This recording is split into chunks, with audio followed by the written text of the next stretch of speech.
কী জামা করেছো এটা? আনারকলি। ও, আগের বার কী করেছিলে মনে আছে?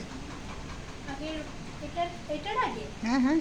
এটার আগে লেহেঙ্গা করেছিলাম। আচ্ছা। আর তার আগে প্রিন্সেস কাট করেছি।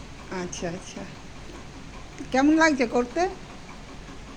পড়তে তো ভালোই লাগবে। না না, সেলাই শিখতে ভালো লাগছে? হ্যাঁ হ্যাঁ। হুম। হ্যাঁ।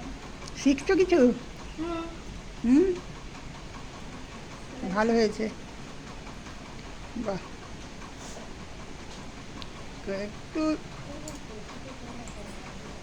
ওই দিকটা দেখি কেমন হয়েছে। হুম। ঘেরটা কতটা হয়েছে দেখি। মেশিনেই করেছে তো ভালো হয়েছে। আরও ভালো করবে, আরও ভালো। হ্যাঁ, হুম। ঠিক আছে, সবাই করবে। তোমরাও শিখছো, মন দিয়ে সব শেখো। ঠিক আছে।